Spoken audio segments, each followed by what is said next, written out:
Mr. G, are you okay? I'm an Italian girl in an Italian world. I'll take that as a no then. He knocked the creature out cold. This is perfect. Okay, that's good for you guys. What do I do about Mr. G? He's all messed up. Oh, don't worry. These effects are only temporary. Well, I mean, if you're lucky, they're temporary.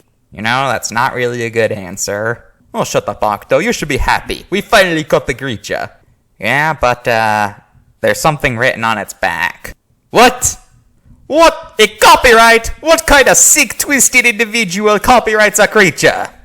Darn you, US legal system! You have failed us again!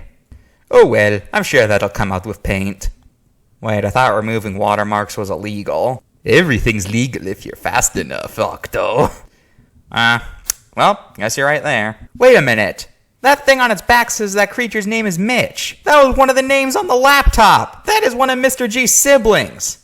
Yeah, and besides, what are you even going to do with that thing? You yourself said that thing is a dangerous thing that'll kill off entire villages of people. So I don't know who would want it. Oh, we'll find someone. There's always someone willing to buy anything. Well, that's good for you guys, but we still have the issue of Mr. G. He is still knocked out, and he was saying something about a shark guy that he sold us out to or something. A shark guy? A shark guy? He doesn't mean. Oh, I think he means it. What? Who is he? We don't have time to explain. But for now, it's best if we just take the creature away, and we will see you guys later. So, as you Americans say, toodaloo. I don't think that's whatever. Well, great. Now what are we going to do about the video? I don't know anything about jellyfish. You don't know anything about jellyfish. What are we going to do? Oh, relax. I'm sure we'll think of something. Maybe check Mr. G's pocket for a script. Don't you think I already tried that?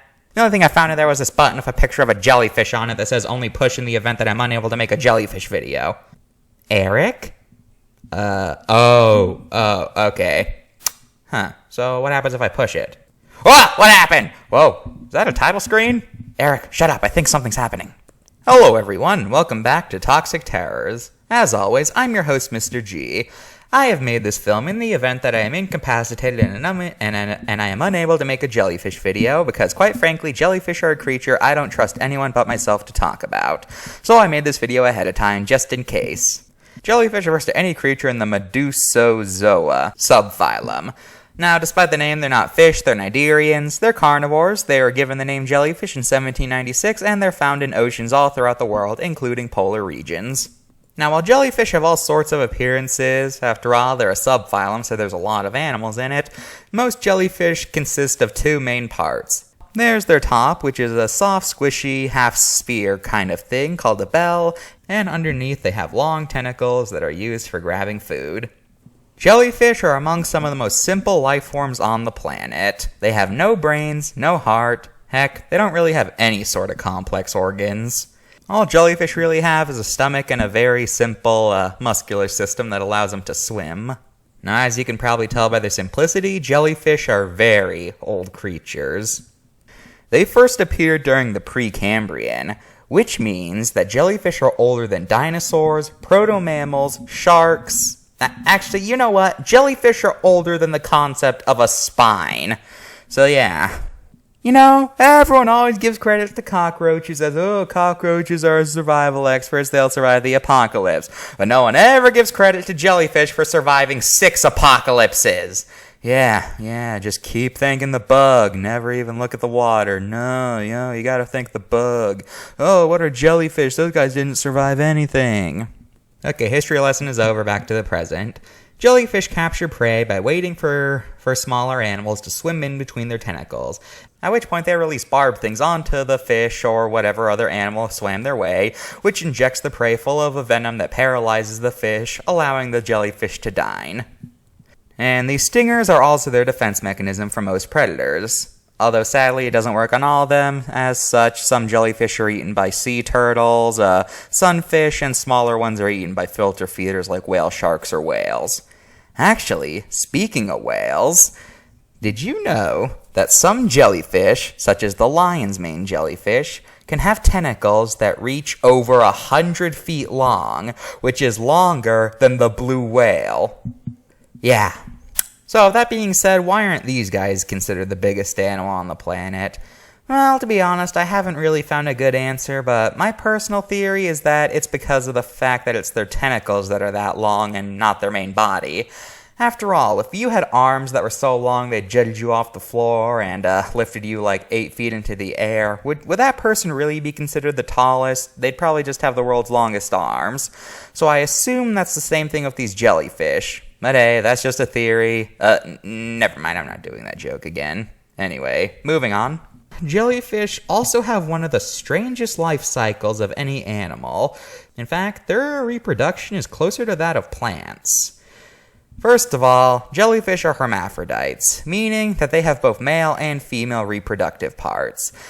So when they breed, jellyfish release both the eggs and the egg fertilizer, and then the eggs float down to the sea floor. They grow into these things called polyps, and then the polyps will start to grow into these weird plant-like structures that'll grow these bud-like things. The buds fall off and become adult jellyfish. I told you jellyfish had weird reproductions. Okay, one last thing. Did you guys know that there's a species of jellyfish that's immortal? Okay, well, not true immortal, it can still be killed, but the immortal jellyfish is a species of jellyfish that when it's about to die of old age, it's capable of turning itself back into a polyp, therefore repeating its life cycle all over. So, yeah. Now that we got that out of the way, let's look at the cards. Okay, first off, we got the box jellyfish, and this card is surprisingly full of errors. First of all, it lists a species of box jellyfish, which is wrong for twofold reasons. One, it actively contradicts itself, since in its opening it says there's more than a dozen species of box jellyfish, but then they only list one species as if there's only one species, period. And two, box jellyfish are a class. There's not just one species of them, so yeah, that's a 2-point deductions for contradicting yourself and for giving out false information. So, yeah. Next error is due to poor wording.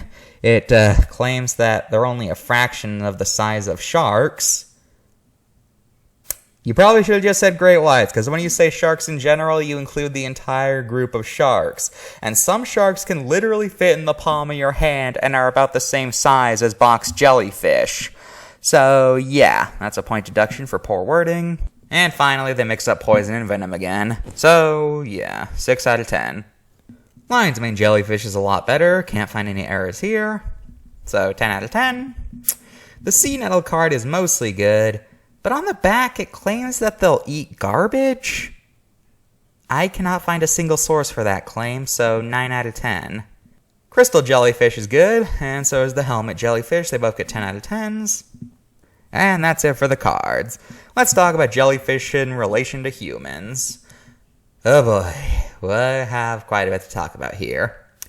So, jellyfish. People do not like swimming with them, because as I said earlier, they have tentacles that sting. And trust me on this, their stings are not fun. Like this one year I was at the beach and I don't know what was going on, but there was just jellyfish everywhere. Basically everyone I went there with got stung by a jellyfish that year, even me. And let me tell you, jellyfish stings hurt. They're like burns, except worse. So yeah, do not get stung by jellyfish. Except that's actually pretty hard, since most jellyfish are hard to see in murky water, like the ones near beaches. Ugh. So yeah, jellyfish stings are not fun. But hey, at least I swam in the Atlantic, where most jellyfish aren't that harmful to humans. In Australia and other tropical places, they have the box jellyfish, which is sometimes considered to be the most dangerous animal on the entire planet. Now, personally, I might have to question that claim a bit, since I think there might be some parasites that are worse than box jellyfish, but hey, that's a pretty safe answer, I guess. Why are box jellyfish so deadly? Well, you see, their stings actually paralyze the heart.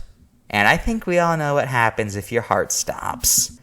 Luckily though, thanks to advancements in medicine, box jellyfish don't kill nearly as much as they probably would beforehand.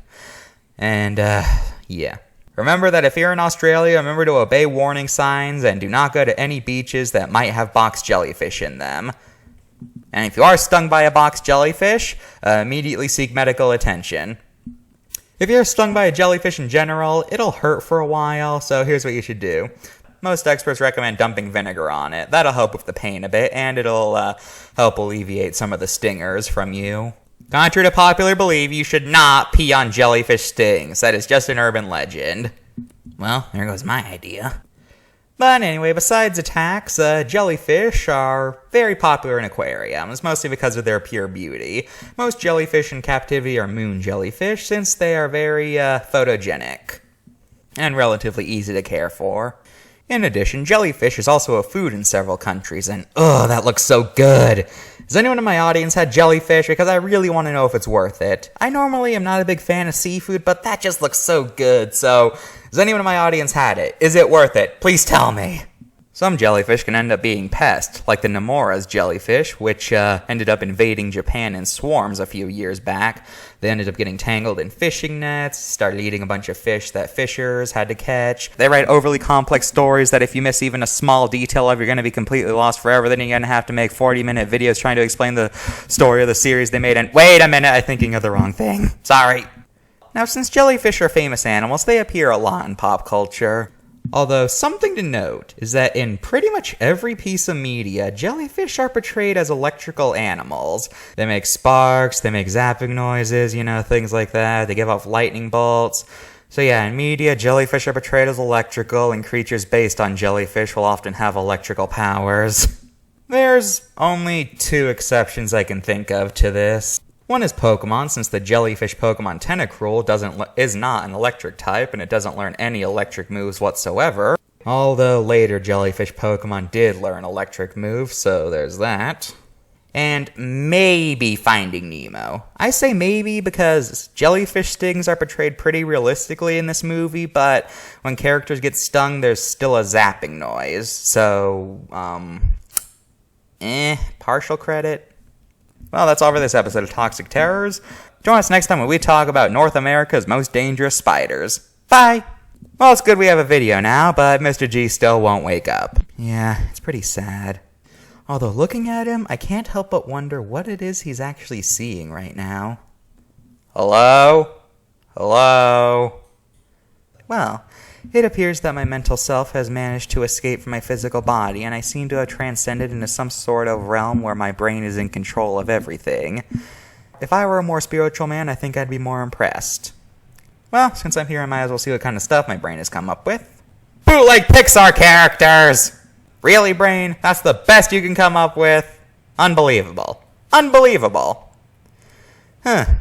You have a nice brain here, Mr. G. What? Hey, I know that voice. Vincent! Vincent, what are you doing here?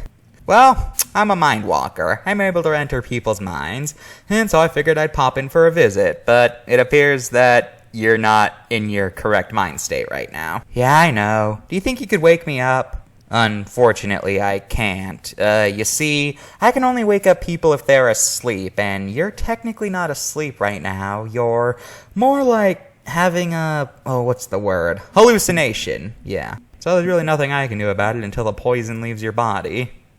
Well, this sucks. Oh, please, you think this is bad? You should have seen what happened that one time I got into some catnip. Oh, that was horrible. Please tell me that he's a hallucination. No, I'm afraid he's also a mind walker. Listen, can you just get out of here? Well, okay. Just remember, we're all mad here, including you, Vincent. So, now what?